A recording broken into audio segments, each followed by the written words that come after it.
Hey, what's up folks? Welcome back to the channel. I hope you're all having a fantastic day up until this point. We've got such an interesting video for you today, and it's the Navy SEAL team rescue of Jessica Buchanan. Now folks, this took place some time ago, around 12 years ago, I think 2012, where Jessica and one of her field team members, I think his name was Paul, a Danish man by the name of Paul, they were captured by Somali pirates. And you know, the US Navy SEALs went out on a rescue mission and rescued both of them, and also, you know, left many Somali pirates dead at the scene. I remember hearing about this story when it first surfaced, and I couldn't believe the bravery of the men on display. So I'd like to get a more detailed account of what happened. You know, I just love hearing these stories of American bravery. It definitely makes me feel good. So yeah, without any further delay, let's get into it. We begin with the rescue of Jessica Buchanan. It is the story of a secret mission by SEAL Team 6 that few people had heard about until we first reported the story last year. On a January night in 2012, members of SEAL Team 6 jumped from a plane into the skies of Somalia. Jessica Buchanan was being held hostage, and the SEALs were descending just in time. Buchanan was a humanitarian aid worker who had come to help children in one of the most dangerous places on earth. Hers was an ordeal that ended in a flash of violence, but had begun 93 days earlier when her car was stopped by bandits in a place she calls hell. So first, folks, before we get her account of the story, can we just put ourselves in her shoes for a second? You know, you're a humanitarian, you're trying to help people, and in your pursuit of helping people, this treacherous act happens against you. It's absolutely, you know, disastrous to think about. I'm so glad in hindsight we can see that she's all safe and sound, and as well as her field team member. But man, this must have been so scary. It's so terrible to see these things happen, especially to people that are trying to do good in the world.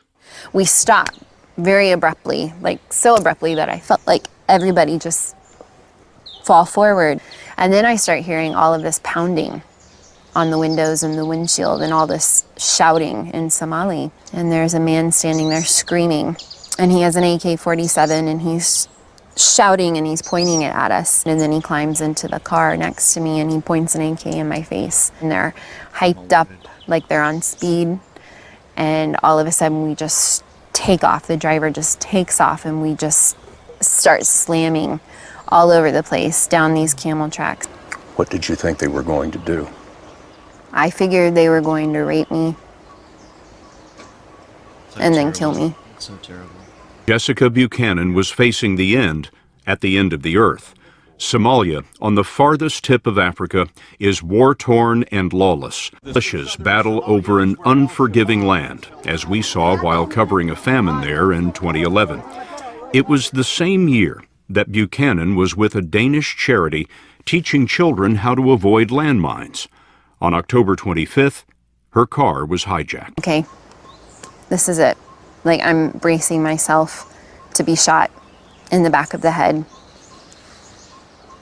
And I think that there's mercy in the fact that maybe they're not going to rape me first, but that it's just going to be quick. And I'm waiting, and I'm waiting. And then all of a sudden somebody shouts from behind us, "Sleep." And I'm thinking, oh my God, I didn't hear that correctly, did I? He just said sleep.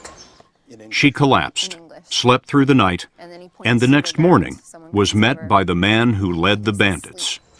And we ask him, "Are you going to kill us? Is that why we're here?" He says, no.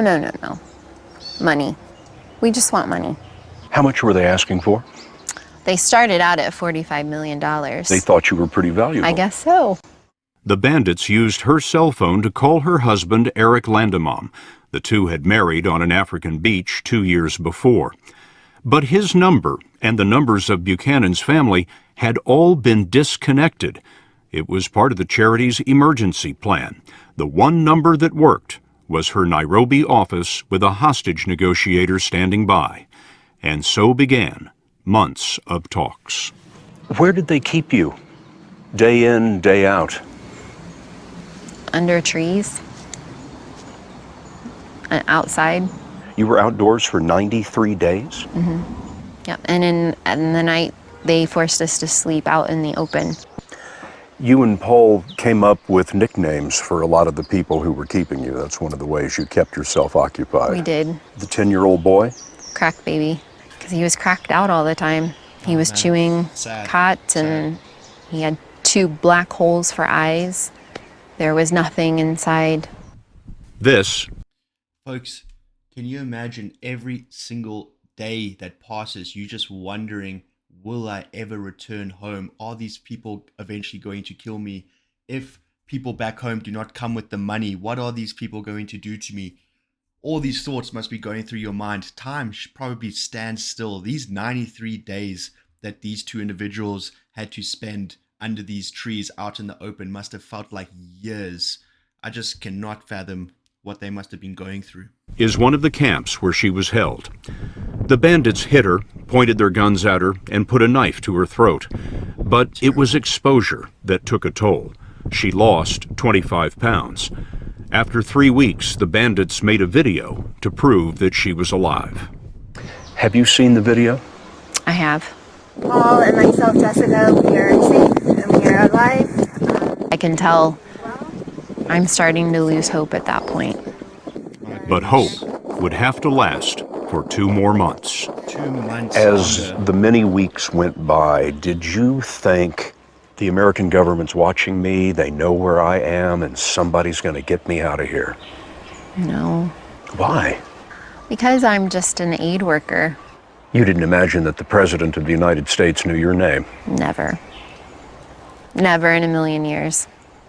After 3 months in the desert, Buchanan had a serious urinary tract infection. Oh, no. And in a final call to the hostage negotiator, she said this.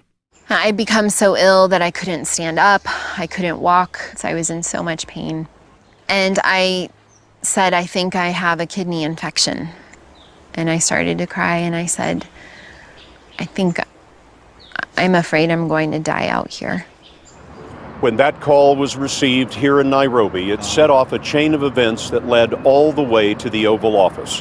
The FBI and the military consulted doctors who said that if Jessica had a kidney infection, she might have just 2 weeks to live. That was transmitted to the president, who was also informed that in just a few days, there would be a new moon.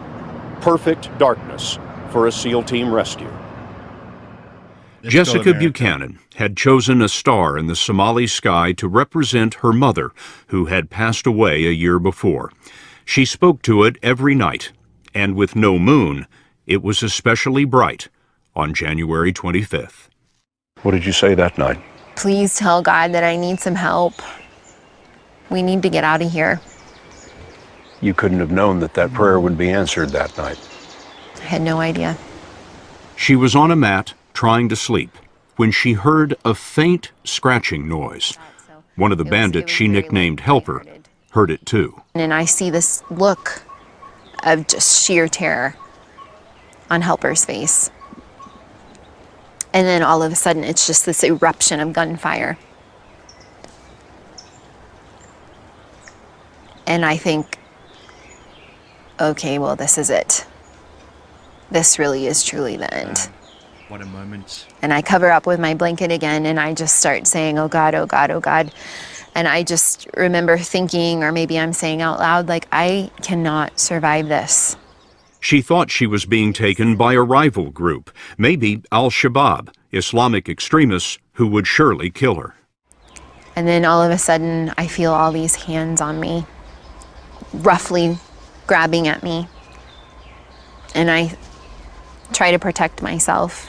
And I pull the blanket closer on top of me, and then I hear my name. But it's not a Somali accent, it's an American accent. And I can't compute, like I can't understand that somebody with an American accent knows my name. And they say, Jessica. we're with the American military. We're here to take you home, and you're safe. And they pull the blanket down from my face, and all I see is black masks, black sky, and all I can say over and over is, "You're American. You're American. I don't understand. You're Americans." What a feeling. Thinking, how did you get here? And I'm still alive. And they ask me where my shoes are, and I don't know. And one of them picks me up and starts running. He runs for several minutes and puts me down on the ground. And then they identify themselves, and that they knew I was very sick. And they have medicine, and they have water, they have food, and they've come to take me home. At one point, I think they thought they heard something, or I don't know, this group of men who's risked their life for me already asks me to lie down on the ground because they're concerned that there might be someone out there, and then they make a circle around me, and then they lie down on top of me. Wow. To protect me. And we lay like that until the helicopters come in. When all of those SEALs laid down on top of you, you were the most important thing in the world to them. It's really hard to comprehend. They were going to take a bullet for you. Mm-hmm. And they're so kind, and they're so gentle, and they are trying to assist me to get to the helicopter. But I think I've been out here for months. I can run to this helicopter myself, and so I just break away and I just take off running through the scrub, through the bush, and I throw myself onto that helicopter and push myself up against the wall. Wow. And I don't start breathing until we actually lift up off the ground. And they hand me an American flag that's folded. What did you think of that? I just started to cry. At that point in time, I have never in my life been so proud and so very happy to be an American. The SEALs left on other helicopters. She didn't see their faces, didn't hear their names. They appeared, and they were gone. The only thing left in the camp were 9 dead bandits. Oh my goodness, guys. I just need to compose myself because that was emotional to watch. Wow. That's America for you. That's America for you. Those absolute brave Navy SEALs putting their life on the line for one of their own, willing to die to save one of their own. That is truly what America is all about. That's why I love America so much. I just cannot get enough of these types of stories. It instills some pride in me, and I'm nowhere even close to the United States. But wow, I can't imagine what these type of stories must do as far as instilling national pride in folks that are actually from America. You should be so proud of your country, truly. If you are an American, you should be utterly proud of your country. And that's why I hate it when, you know, you get younger folks that speak ill of the United States of America. If you don't like the United States of America, then leave. Try and go elsewhere. Try and be elsewhere in the world and see how nice it is, because you don't know how good you have it. That is the #1 country in the world.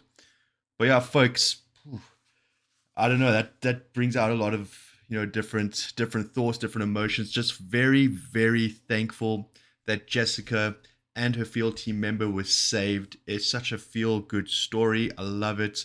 And kudos to those brave Navy SEALs. She never even saw what they looked like. She doesn't know their name. She never saw what they looked like. They saved her and left. That is just pure bravery. I love it. I absolutely love it. Folks, if you did enjoy this video as much as I did, I would appreciate it if you like the video and subscribe to the channel. I'm uploading videos every single day. But yeah, folks, that's all I have for you today. So until next time, I hope you have the best week possible. I'll see you when I see you. Cheers.